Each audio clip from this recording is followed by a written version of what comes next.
લોકસભા 2024ની ચૂંટણીમાં રાજકોટની જે બેઠક છે એ વિવાદોનું એપી સેન્ટર બની ગયું છે। નમસ્કાર દર્શક મિત્રો, લોકસભા 2024ની ચૂંટણીમાં રાજકોટની જે બેઠક છે એ વિવાદોનું એપી સેન્ટર બની ગયું છે। રાજકોટની અંદર જ્યારથી આ લોકસભા 2024ની ઉમેદવારોની જાહેરાત થઈ ત્યારથી આ બેઠક ઉપર વિવાદ શરૂ થયો છે અને હમણાં જે તાજેતરની અંદર એક લેવા પાટીદાર સંબંધિત પત્રિકાનો જે કાંડ ઊભો થયો છે એમાં પરેશ ધાનાણીની મુશ્કેલી વધી છે એવા એક સમાચાર સામે આવ્યા છે। તો એના વિશે તમારી સાથે વાત કરીશું। મારું નામ રાજેશ શાહ છે અને તમે જોઈ રહ્યા છો ખબરછે.com। દર્શક મિત્રો, રાજકોટની બેઠક ઉપરથી જ્યારે ભાજપે પરસોત્તમ રૂપાલાનું નામ જાહેર કર્યું ત્યાં સુધી તો કોઈ વાંધો હતો નહીં, પરંતુ 23 માર્ચે જ્યારે એમણે એક નિવેદન આપ્યું અને એને કારણે ક્ષત્રિય સમાજની અંદર જે નારાજગી ઊભી થઈ, ખાસ કરીને પરસોત્તમ રૂપાલાએ એક રોટી બેટીના વ્યવહારનો જે શબ્દ યુઝ કરેલો એને કારણે ક્ષત્રિય સમાજને એવું લાગ્યું કે નારી અસ્મિતા ઘવાઈ છે। એટલે લગભગ 42 દિવસ થઈ ગયા ત્યારથી ક્ષત્રિય સમાજ ગુજરાતની અંદર આંદોલન કરી રહ્યું છે અને હવે તો રીતસરનું ભાજપની સામે પડી રહ્યું છે।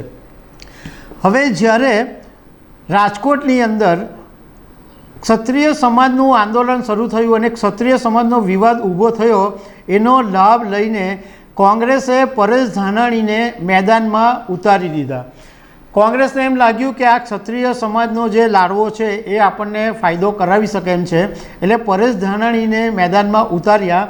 પરંતુ હમણાં થોડાક દિવસ પહેલાં એવું બન્યું કે લેવા પાટીદાર સમાજના નામે એક પત્રિકાનો એક કાંડ ઊભો થયો અને એની અંદર અત્યારે કોંગ્રેસના ઉમેદવાર પરેશ ધાનાણીના ભાઈ શરદ ધાનાણીની સંડોવણી હોવાનું પોલીસ તપાસની અંદર બહાર આવ્યું છે। આ જે અહેવાલ છે એ જી ન્યૂઝ ગુજરાતીનો અહેવાલ છે। એની અંદર એવું જણાવવામાં આવ્યું છે કે પોલીસે આ પત્રિકા કાંડ મુદ્દે તપાસ શરૂ કરેલી, કારણ કે ભાજપના જે પ્રમુખ છે મુકેશ પટેલ, એમણે પોલીસને ફરિયાદ કરેલી કે લેવા સમાજ અને કડવા સમાજમાં વૈમનસ્ય ઊભું કરવા, સમાજની અંદર ભાગલા પાડવા માટે આ એક પત્રિકા ફરતી કરવામાં આવી છે જે ભાજપને અને સમાજને મોટું નુકસાન પહોંચાડી શકે છે। એના અનુસંધાનમાં પોલીસે તપાસ શરૂ કરેલી અને 4 યુવાનોની ધરપકડ કરેલી। એ ચારેય યુવાનો લેવા પાટીદાર સમાજના હતા।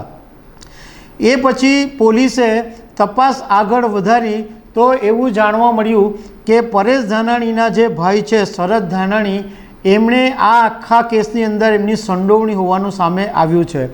પોલીસનું કહેવું એમ છે કે એક સીસીટીવી જે તપાસ્યા એમાં શરદ ધાનાણી સહિતના ઘણા બધા નેતાઓ છે, એટલે શરદ ધાનાણીની ગમે ત્યારે ધરપકડ થઈ શકે એમ છે એવું આ અહેવાલની અંદર કહેવામાં આવ્યું છે। રાજકોટની અંદર પહેલાં જે સિચ્યુએશન ઊભી થઈ એને કારણે પરસોત્તમ રૂપાલા ટેન્શનમાં આવી ગયેલા, પરંતુ પરસોત્તમ રૂપાલાને જ્યારે પાર્ટીનું બેકઅપ મળ્યું કે પાર્ટીએ એમને કોઈ પણ હિસાબે હટાવવાની ના પાડી કે પરસોત્તમ રૂપાલા નહીં હટે, એ પછી પરસોત્તમ રૂપાલા બિંદાસ થઈ ગયા અને એમણે પ્રચાર કાર્ય શરૂ કર્યો અને પરેશ ધાનાણી બીજી તરફ જોમમાં આવી ગયા હતા।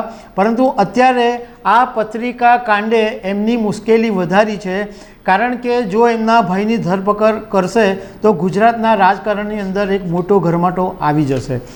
તો દર્શક મિત્રો, આવી અનેક વાતો સાથે અમે તમને મળતા રહીશું। Thank you very much.